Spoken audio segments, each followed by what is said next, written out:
নমস্কাৰ মই অন্তৰাজ এটা সৰুকে ভিডিঅ' জৰিয়তে মোৰ মনৰ অকণমান কথা আপোনালোকৰ আগত প্ৰকাশ কৰিব বিচাৰিছো দুদিনমানৰ পৰা মই দেখিছো যে সামাজিক মাধ্যমত এটা কথাই চৰ্চা পাই আছে যে সেইটো হ'ল ভূপেন হাজৰিকাদেৱ আৰু জুবিন গাৰ্গৰ মাজৰ কিছুমান তুলনা চাওক সৃষ্টি বোলা বস্তুটো এখন বৈ থকা নদী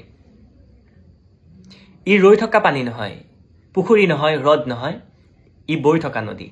গতিকে এই নদীটোত কিছুমান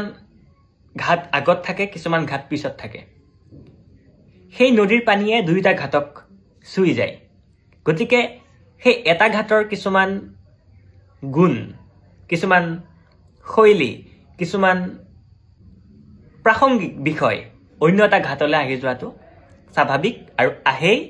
আহিব লাগিবই কথাটো এনেকুৱা যে ভূপেন হাজৰিকাদেৱৰ আগৰ শিল্পী জ্যোতি বিষ্ণু তেওঁলোক নথকাহেঁতেন তেওঁলোক নোহোৱাহেঁতেন ভূপেন হাজৰিকাৰ সৃষ্টিত এটা প্ৰভাৱ পৰিলেহেঁতেন ভূপেন হাজৰিকাদেৱে কেতিয়াও জ্যোতিপ্ৰসাদ আগৰৱালা বা বিষ্ণুপ্ৰসাদ ৰাভা হ'বলৈ চেষ্টা কৰা নাছিল তেওঁ নিজৰ আইডেণ্টিটি নিজে এটা নিজস্বতাৰে প্ৰস্তুত কৰিছিল কিন্তু তেওঁলোকৰ সৃষ্টিয়ে ভূপেন হাজৰিকাদেৱক যে অনুপ্ৰাণিত কৰা নাছিল এই কথাটো আমি একেবাৰে ক'ব নোৱাৰোঁ ভূপেন হাজৰিকাদেৱেও যথেষ্ট তেওঁলোকৰ গীত গাই থৈ গৈছে তেখেতসকলৰ সান্নিধ্য লাভ কৰিছে ঠিক তেনেদৰে জুবিন গাৰ্গৰ গীতটো বা জুবিন গাৰ্গৰ সৃষ্টিটো যে ভূপেন হাজৰিকাৰ সান্নিধ্যৰ পৰশ নাই সেই কথাটো আমি একেবাৰে ক'ব নোৱাৰোঁ জুবিন গাৰ্গৰ সৃষ্টিটো ভূপেন হাজৰিকাৰ সেই মহাসাগৰ সদৃশ সৃষ্টিৰ প্ৰভাৱ ক'ৰবাত নহয় ক'ৰবাত হয়তো আছে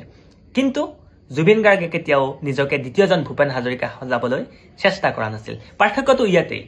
যে প্ৰত্যেকেই এটা এটা ভোটা তৰা আৰু এইবোৰৰ মাজত তুলনা হ'ব নালাগে আৰু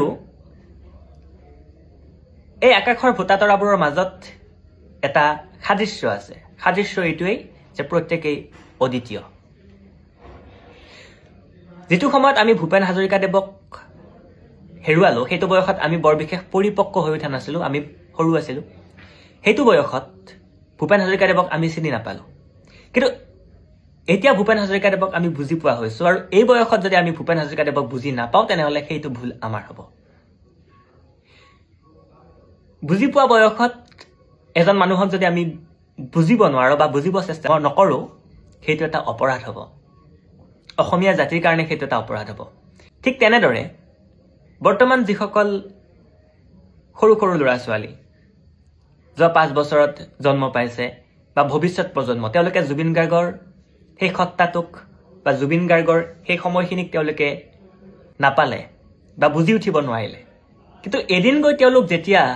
বুজি পোৱা হ'ব সেই সময়ত যদি তেওঁলোকে জুবিন গাৰ্গক চিনি নাপায় বা জুবিন গাৰ্গক বুজিব নোৱাৰে বা বুজিব চেষ্টা নকৰে সেইটো এটা বৰ ডাঙৰ অপৰাধ হ'ব লগতে সেইটো এটা বৰ বেয়া কথা হ'ব গতিকে কথাটো এনেকুৱা যে এনেকুৱা ধৰণৰ তুলনাৰ পৰা আমি বিৰত থকা উচিত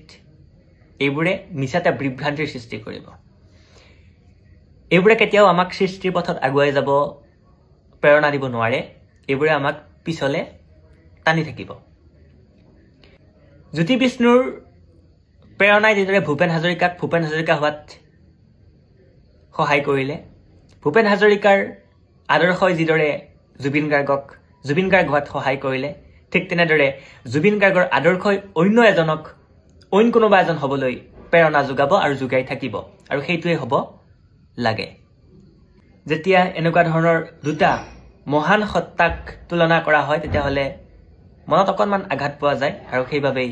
মই কথাখিনি ভিডিঅ'ৰ যোগেদি আপোনালোকলৈ আগবঢ়ালোঁ ধন্যবাদ